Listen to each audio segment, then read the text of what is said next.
this astrological journey with me. Before we begin, I want to set the stage, so get comfortable while I do. This is a meditation, but it's also something of an initiation. We're going to get into the astrological moment that we are in together, and then we are going to travel through the energy of what it really means to bring your regal lion energy online. This will be about a 45-minute journey, and I've drawn inspiration from my favorite astrologer, Dane Rudyard. This is going to help us explore the idea of connecting to the cosmos as an act of co-creation and cultivation of self. Dane understood the zodiac as a way to study the cycles in the development of consciousness, from seed to stalk to flower and back to seed again.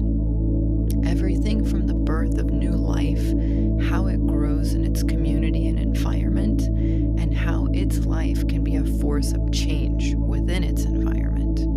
We're going to use this meditation as an activation of the cycle of conscious growth that Leo represents within the total cycle. I hope you enjoy this experience, and even more than that, I hope it catalyzes a period of growth in you that exceeds your wildest dreams. I invite you to think back to this moment in 6 months and behold how much change you can affect in your own life when you set your growth in motion with intention. Let's take a minute to set the moment we're actually in, this moment in collective time. The future is getting faster, it's getting more connected and more intelligent, and for a lot of people it feels like we are getting smaller inside of all of that. Every day, systems we barely see measure what we watch. They're tracking what we buy and what we like to do next. It's easy to let the system influence you if you're not paying attention, if you haven't taken the time to cultivate your own perception of your uniqueness. Leo energy is a perfect remedy for that.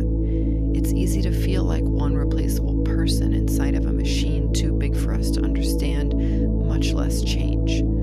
So let's get into how we can flip this, because on the other side of the coin, we live in an age where ordinary people now have the creative tools that previous generations could barely imagine. You can show people what your dreams look like. You can figure out how to build those dreams. You can turn an idea into an image, a piece of music, a business, a community, a movement, and share it with the whole world. In the scheme of human history, that is wild. So the question of this era is whether we will use those tools to express something that feels real to us, or let the systems around us decide what is worth wanting. This experience is not meant to ask you to believe anything. There is no doctrine to push, but there is one thing that we can say with certainty. We are all here together right now in this moment. Whatever life is, we're in it together. We feel love. Our choices affect others, and what we become changes what's possible for the people around us, and that is enough to begin making meaning. Now, the astrology of this moment. On August 12th, 2026, a new moon in Leo becomes a total solar eclipse, and during totality, the sun disappears from view. It hasn't gone anywhere, it's just hidden for a moment. And that's why I'm calling this experience the hidden sun, because the question at the center of it is, are you still the sun when no one can see you? This eclipse opens a new chapter. After 18 months with the North Node in Pisces and the South Node in Virgo, the nodes have shifted onto the Aquarius-Leo axis. The North Node has moved into Aquarius, so if the aliens are ever going to come say hi, the next year and a half would be a great time. The South Node has moved into Leo, and it asks us to look at our relationship with attention, status, performance, and the part of us that wants to be chosen. Jupiter is moving through Leo too, expanding questions of creativity, courage, and what we do with the influence that we have. And across the sky, Pluto in Aquarius keeps reworking the systems that carry technology, information, culture, and power. And you've probably felt that the last couple of years. So within hours of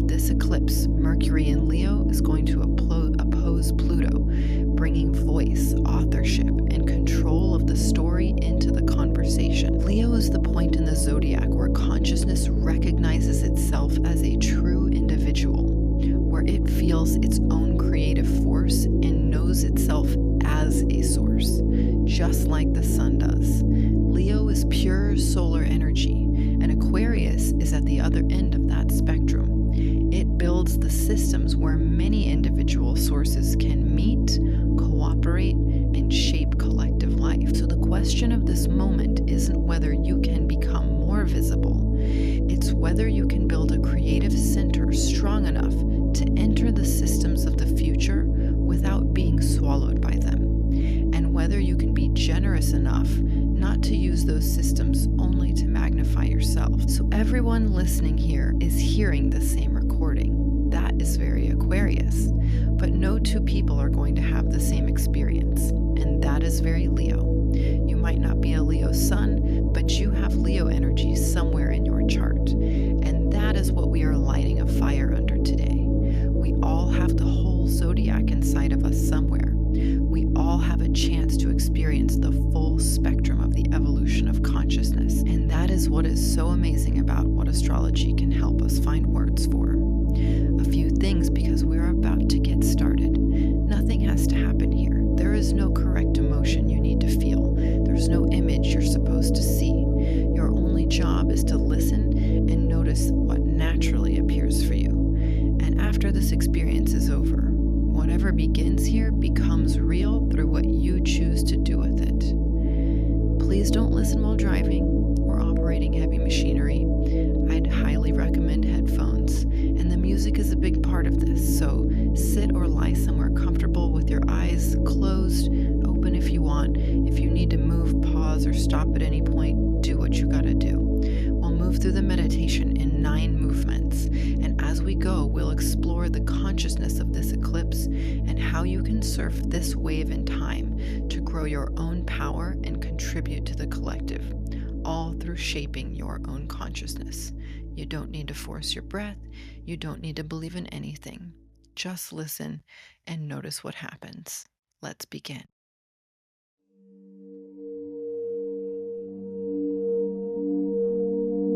Movement 1. The signal goes dark. Notice the room around you, even if your eyes are closed. Notice the surface beneath you, the ordinary weight of your body against it. You don't need to go anywhere else for this to work. Just let your breathing take care of itself.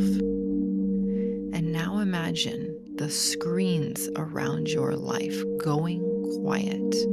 They aren't gone, they're just unable for a few minutes to report anything back to you. Don't worry about numbers. Don't worry about your rent or your bills. For a moment, release the impulse to feel like you need to check anything and let go of any sense of audience. For the next few minutes, nothing here can like you, rank you, promote you, choose you, or reject you. The roles you carry in this life are still very real. The work you've done is still very real.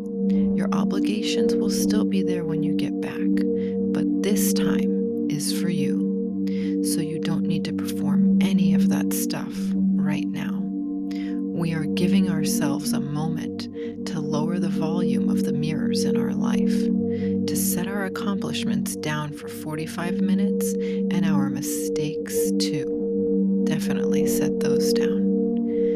Don't worry about the part of you that knows how to make an impression. Let's start noticing what happens when there is nothing to give you feedback. As you settle into this void, you might notice the urge to explain who you are and prove that you matter. You do. You might start planning something in your mind. Maybe you notice nothing at all, and that is fine. The thing that we are searching for in this experience is this question. What are you here to create with this life that you have in this moment? What do you, uniquely you, actually want to create when you strip away all of the feedback loop that we are so used to? So let's let the signal go dark and notice that you are still here.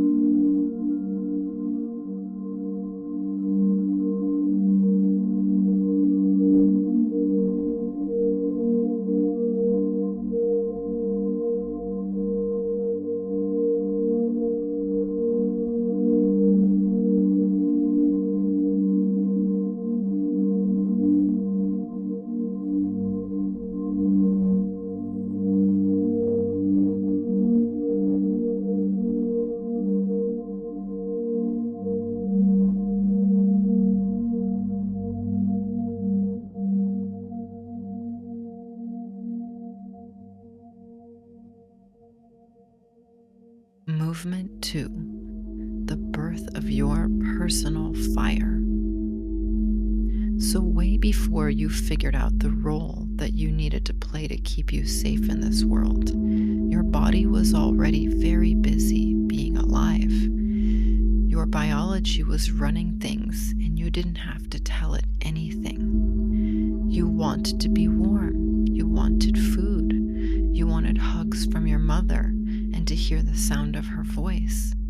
You wanted more pleasure and less discomfort. You learned language. You heard your family's stories and began absorbing their memory.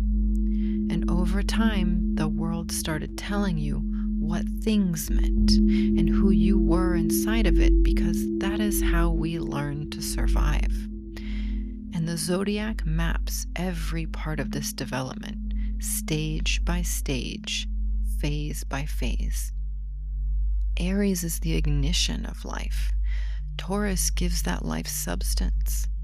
Gemini discovers, it connects, it notices difference. Cancer builds the first home inside of us. And then comes Leo. Leo is the second fire sign of the zodiac, but it is the first fire sign of the personal phase. The phase when you claim that I am an individual.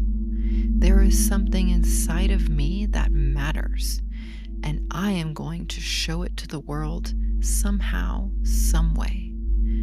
If Aries says life must begin, Leo asks, what will this particular life do with the fact that it exists? And because Leo is fixed fire, its power isn't a flash of inspiration. It is the ability to stay lit, to feed that fire, to protect that fire, to give it enough time to become warmth, light, craft, creation. So think back, if you can, to something you genuinely liked before you knew whether it was useful. Maybe you made up stories, sang to yourself, took things apart, organized games. Maybe you drew strange little worlds. Maybe you studied animals or made people laugh. If what comes up feels small or insignificant or even a little embarrassing, that's fine. Embarrassing is often a sign you're close, because you're not looking for your greatest talent or the thing that got you the most praise. You are looking for your preferences. What interests you and gives you delight? This is the evidence you are collecting of your unique Leo energy. It does not have to be grand or lavish. And if no childhood memory shows up, that's fine too. Notice what still interests you now, and don't judge whether you're good at it or if it's practical. That doesn't matter for this. What do you like just because you like it? Because Leo asks, what will I make of being alive? So take some time. Let's get into the music for a bit and just see what comes.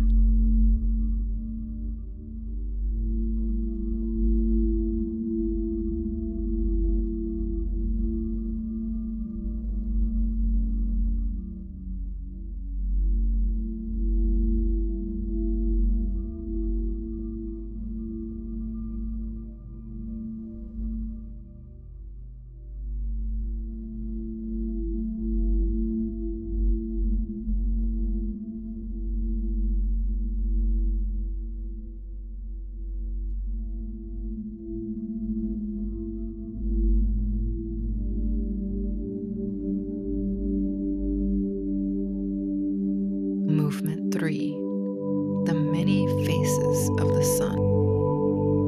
Hold on to what you discovered in the last movement, because now we are going to understand Leo energy a bit more. Leo energy is regal energy, kings, queens, royalty, but the zodiac is eternal and it is always evolving. So way before humans had thrones, we had fire, and that is where we are gathering. This is where we had had those conversations about what lit us up, what invigorated us. We performed our story around these fires. We made the humans next to us laugh. And we also concentrated our power there. But take these as images, not as claims about history. Just let them work on your imagination. So here we are watching this fire and the circle we can gather around it. Leo concentrates energy just like the sun does. Aquarius, its opposite sign, circulates that energy. It is air. And back in those ancient fires, the center was not necessarily status just yet. It was responsibility. Someone had to stand there and keep that fire going. Someone had to watch the forest edge for danger. Somebody was responsible for remembering the stories that we told. And as human societies changed, those roles evolved. We are following the evolution of human experience here, and astrology gives us words to follow that story. We found power in being a protector, in being a warrior, in claiming the role of king or queen. Some of us concentrated our power by becoming the artist, the builder, by using our voice in the public square.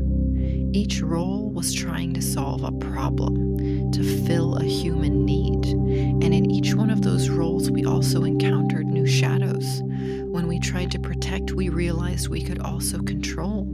So authority could become domination. When we tried to be visible, we realized we could also fall into vanity. And we're not judging power as good or bad. We're realizing that the human experience takes us down a lot of roads, and we learn some pretty crazy lessons on each one of them. In the Leo energy of 1,000 years ago, creative and political power was concentrated into just a few hands. But here in the modern world, a person with a phone can reach more people in an afternoon than most ancient rulers could reach in a lifetime. But just because you have the crown doesn't mean you know how to carry it just yet. And that has probably always been true when it comes to humans. Carrying the crown at the highest level takes refinement, practice, and getting back up when you fuck up. And all of that takes experience to develop the power you concentrate with your fire. So what would it look like to discern what truly lights you up? What would it take to govern your attention, to commit to developing your ability, to make your own decisions without waiting for someone to choose you or choose for you, to use your influence without requiring anyone submit to you? Can you use your creative mastery to create conditions in which other people become more capable, not more dependent on you? Can you measure your fire not by how many people orbit you, but by what becomes possible in your warmth? This is one long human lesson, that every fire casts light and every light casts shadow. The long road to that balance is what creates the Leo Master. So let's find it within you.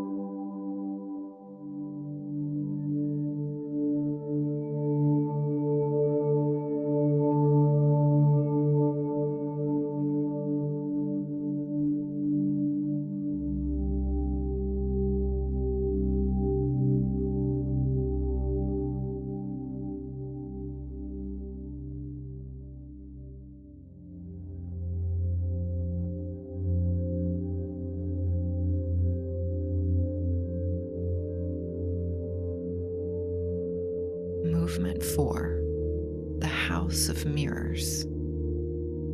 So now we know every light casts a shadow. Let's imagine yourself in a dark room, lined with mirrors, and there is just enough light for you to see yourself, but not to get distracted by anything else. Look into a few of these mirrors. Look into a different one, and then another one, and see how each one returns a slightly different version of your face.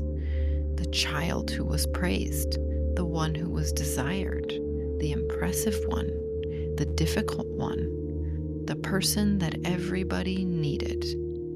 None of these faces are lies, but also none of them are the whole you. Wanting to be recognized is not an egoic weakness. We learn ourselves partly through other people, and it feels good to be appreciated. That is human. But it can get tricky when we ask the mirror to do the work of the sun. A mirror can return light, but it cannot generate it. And sometimes on the road of life, we forget that it is us, our essence, that is the generator of life. Heat, creativity, and what we've been talking about this whole experience, fire, belongs to us. So there is a version of Leo who clings to applause like oxygen. They think they need that attention because it feels like evidence that we exist. It's easy to let what began as our expression become a performance, and then instead of asking what is truly yours to cultivate, we are searching for the things that keep people's attention. And this is all an incredible field of lessons, and we are definitely not here to prosecute ourselves. All of it grows up around the same very human question. If I am not seen, do I still matter? Healthy Leo energy doesn't pretend to be beyond recognition. False humility is just another performance. Healthy Leo can enjoy applause without needing it like air. And they can take criticism without treating it as an execution of their radiance. They can pass through long stretches of obscurity without abandoning the work that they know is theirs. They can learn to use the mirror as a source of information and nothing more. Now, let the mirrors go. Let the room in your mind go dark, and feel how the radiance is not gone, not even a little bit, because you are your own source, even if it is unseen. Take a moment to stay in that energy.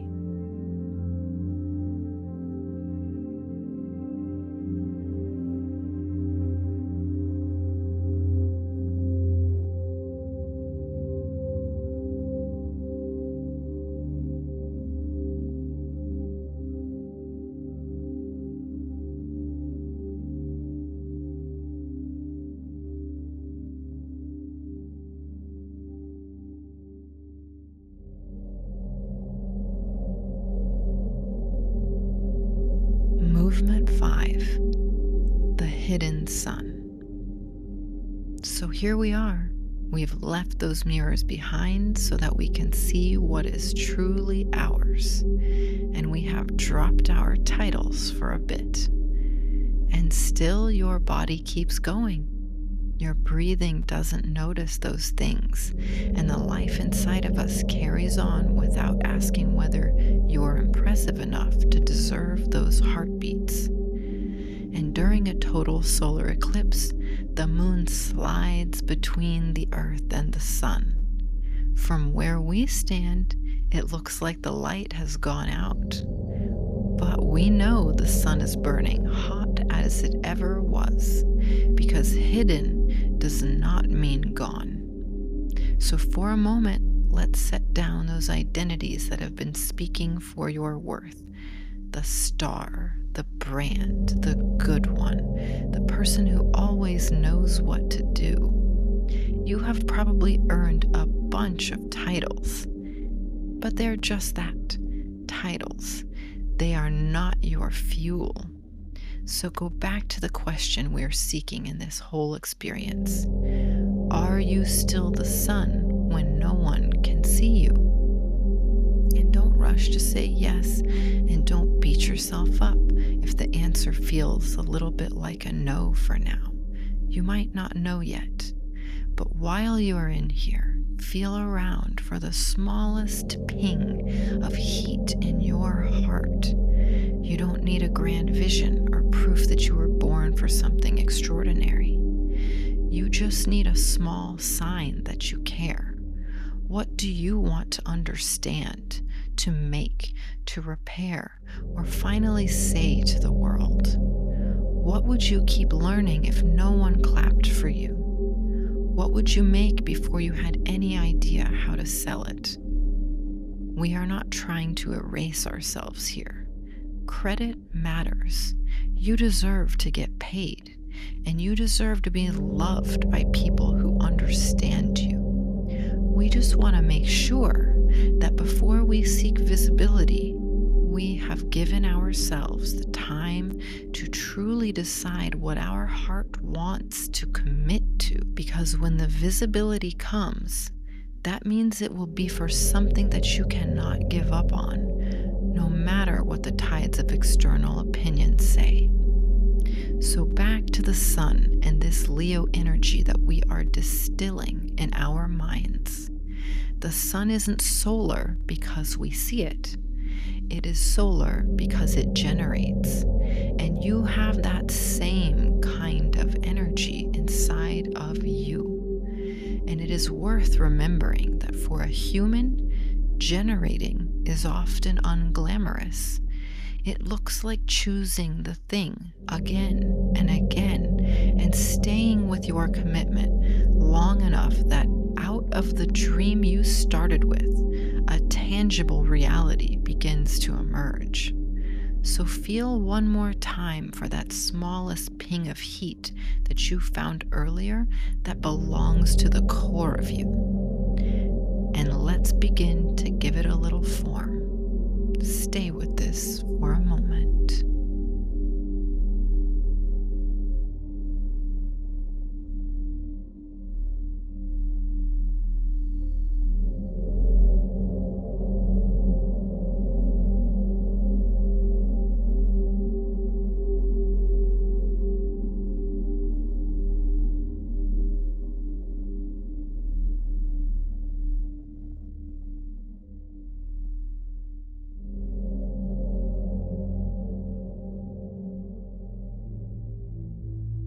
Movement 6. We are entering the workshop. Picture a work table and bring that thing that matters enough to deserve more of you that you found earlier. It doesn't need to be finished. A seed idea is perfectly fine because the zodiac doesn't stop at Leo.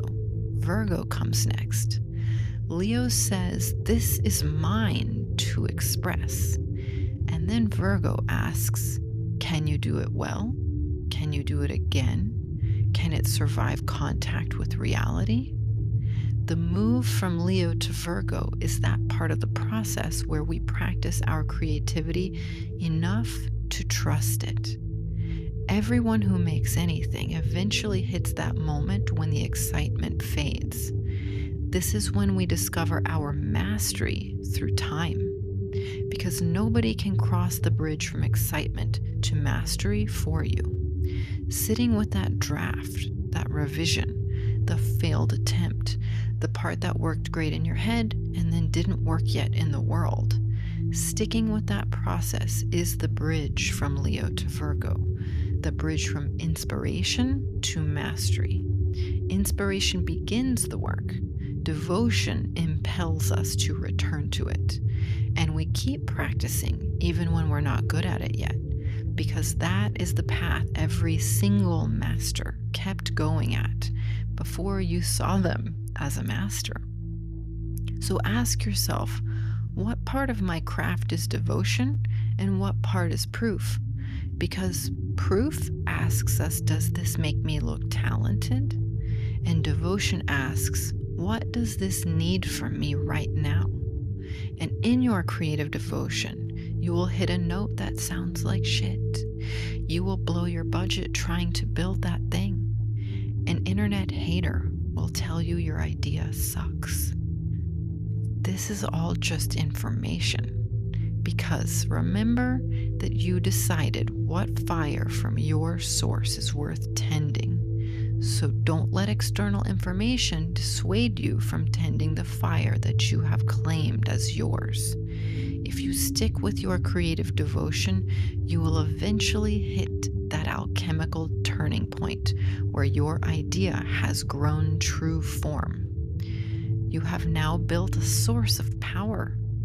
Power emerges from the process of turning your inspiration into form, because you had to weather seasons of devotion to do it. And nobody can take away the trust that grows in yourself when you had to refine something 1,000 times. That is power you have cultivated.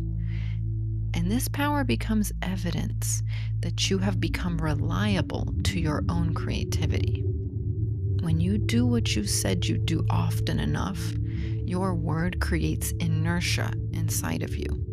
No one, literally no one, can take that power from you. Your fire exists, and the work you've done is the evidence. So at your work table, that Leo crown will stop becoming a fantasy, and it will turn into something tangible that sits on your head. It is the weight you have trained yourself to carry. Sit with that for a moment.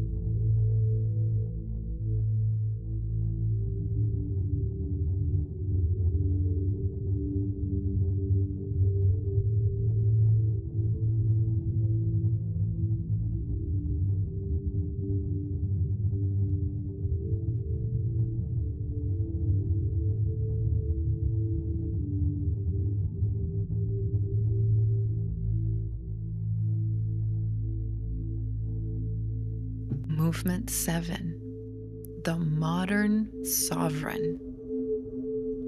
Let's take that crown from the work table and place it atop your head. Feel the weight of it. See the crown as a symbol of the consequence of power, rather than an invitation to act from a pedestal. Because power is just the capacity to affect what happens. Your attention is power. So is your money. So is your knowledge, your anger, access to you, your ability to make something other people can use. And sovereignty starts with getting honest about where you actually have power, and honest about where you don't. Most of us will never sit on a throne, but the old functions of king and queen are still afoot in human culture. The mature king function is decision without domination, choosing a direction and owning what follows, a master of protecting the realm so the realm is free to create beauty and life. The mature queen is generativity without confinement, recognizing what wants to grow and then building the conditions where it truly can. A master of the garden that feeds the people. And you need both, the ability to act and the ability to receive, to take the center when leadership is needed and to leave it when somebody else knows more. Dane Rudyard imagined what he called the planetary individual, somebody who acts from a center and thinks in wholes. Not somebody who believes they should rule the planet. Somebody who knows their choices land in systems bigger than they are. A household, a community, a culture, a future that somebody else has to live in. Because in an Aquarian world, power travels through systems, and the tools don't come with ethics. They amplify whatever pattern is already running through the person holding them. So the modern sovereign has to govern attention. If you don't choose what gets into your head, the systems around you will happily install their prerogative for you. If you can't stand silence, they'll fill it.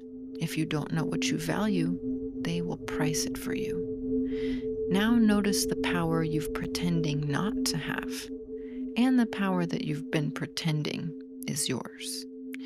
You aren't sovereign because nobody can affect you. You are sovereign when influence doesn't take away your choice. So let's leave the work table and go join a room with other sovereigns, because the next test of your sun is whether it can join them without going dark and without demanding that they do. Stay in this moment.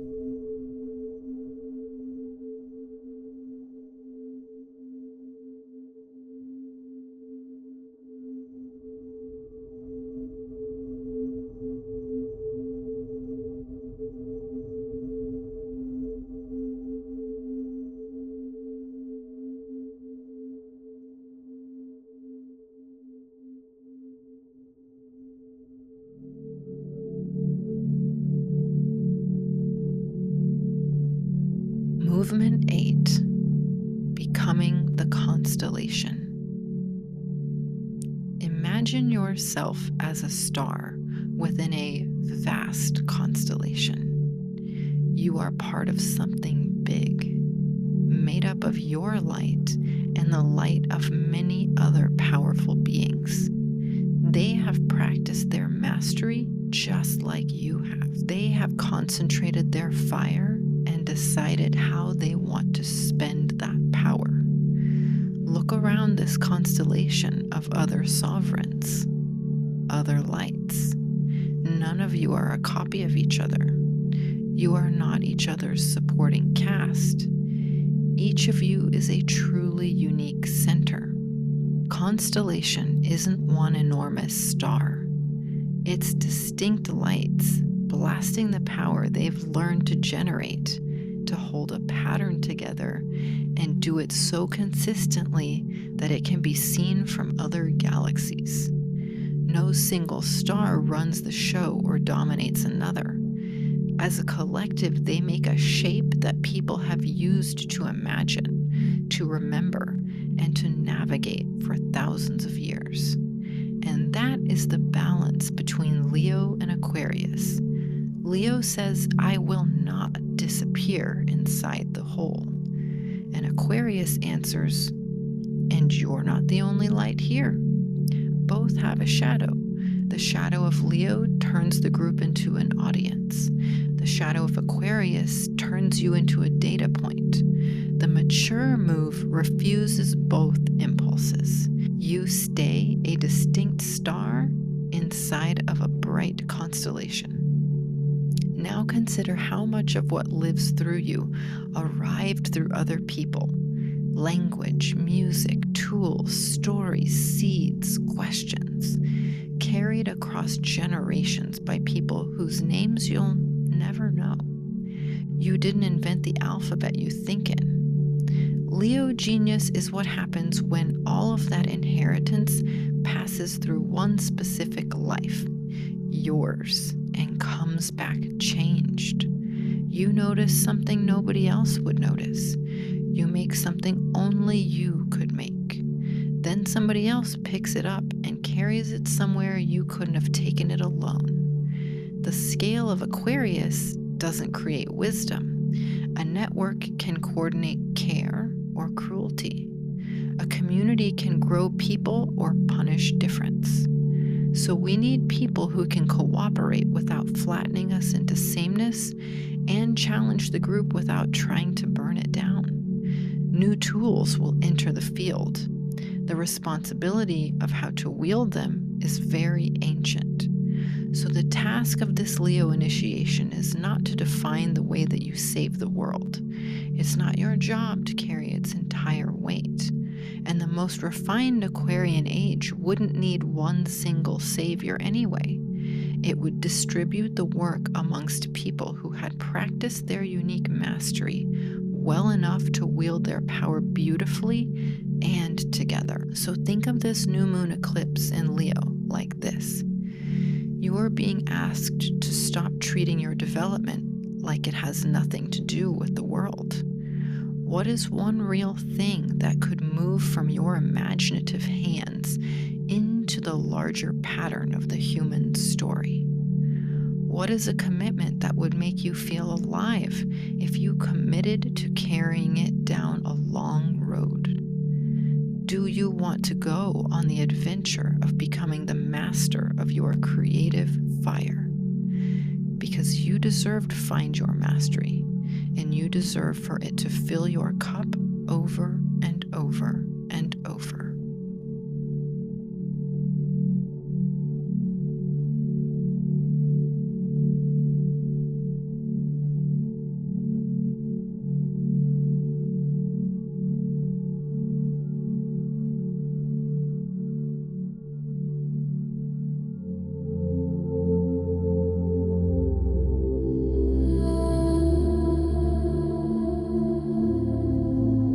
Movement 9, the new moon commitment. So as we close this up, keep the one contribution you chose, because a new moon is a seed moment, the beginning of a cycle, and a total eclipse gives it an extra edge. But just like a farmer knows, the perfect moment in the season doesn't plant the seed for you. You have to get your own fingers dirty, and you have to do the work yourself if you ever want to see the harvest. So choose your commitment. Choose an action that you will recognize when you come back and do it. Give it the simplest form, something like, I will, or I am willing to do this. And say it to yourself in your mind. Say the thing that you are willing to do. And if nothing shows up, borrow this one. I am willing to notice what keeps generating life inside of me. And when you're ready, repeat these lines in your mind. My fire does not require an audience to be real. My power comes from my own source. I do not disappear inside the collective, nor do I need to dominate it. I will develop what is mine to develop. I will return to my creative work. I will allow what I create to enter into a relationship with the world. You don't need to feel different tonight. That's not how seeds work. The seed is the commitment. The growth is the repetition. Because this eclipse will pass, and when it does, the test is to try and hold on to your own commitment. So as we round out this experience, just remember to think of yourself as the gardener of your own power, of your own creativity. You picked a seed tonight and you planted it. The next 6 months are a window to practice growing it. And you don't have to do it perfectly, and you don't have to do it all at once. It's not a one-shot deal. This is experience on the long, beautiful, winding road to mastery. So take as many breaths as you want.